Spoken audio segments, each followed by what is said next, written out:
127. For what purpose does the gentleman from Mississippi rise? Mr. Chairman, I have an amendment at the desk. The clerk will designate the amendment. Amendment number 1, printed in House Report number 111-127, offered by Mr. Thompson of Mississippi. Pursuant to House Resolution 474, the gentleman from Mississippi, Mr. Thompson, and a member opposed will control 5 minutes. The chair now recognizes the gentleman from Mississippi. Mr. Chairman, I rise to offer my manager's amendment, which makes a few perfecting changes to H.R. 2200, the Transportation Security Administration Authorization Bill. My amendment makes the bill even more comprehensive by addressing 5 areas. First, in the area of public transportation security assistance, my amendment improves the Department of Homeland Security's Transportation Security Grant Program by streamlining the award process. My amendment ensures accountability and transparency by requiring annual reports from TSA on the status of outstanding grant awards. It was developed in response to concerns expressed by public transportation agencies about when the clock should start ticking on the grant performance period.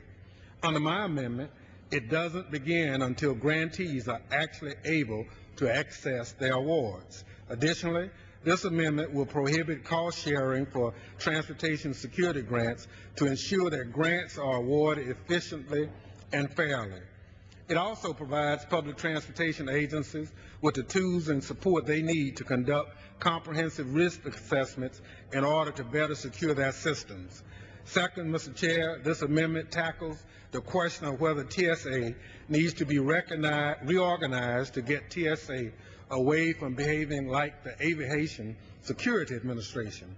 Specifically, it requires an honest assessment of creating 2 equal positions at the Deputy Assistant level, one for surface transportation security and one for aviation security. It also articulates a sense of Congress that the creation of a Deputy Assistant Secretary for Surface Transportation Security would provide the focused leadership and resource management necessary to secure surface transportation in a manner commensurate with aviation security. Third, in the area of pipeline security, the amendment contains a provision offered at the markup by the gentleman from Florida, Mr. Bilirakis. This provision instructs the Comptroller General to study the roles and responsibilities of DHS and the Department of Transportation with respect to pipeline security in order to better secure our pipelines against intentional breaches. Fourth, Mr. Chair, regarding workforce improvement, the amendments instruct the DHS Secretary to study the feasibility and merits of establishing a centralized advanced aviation training facility. And finally, Mr.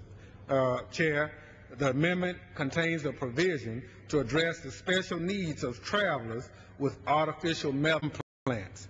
The amendment contains a provision requiring TSA to establish a program to screen passengers with metal implants. I urge my colleagues to support this amendment that makes key improvements to an already robust security bill.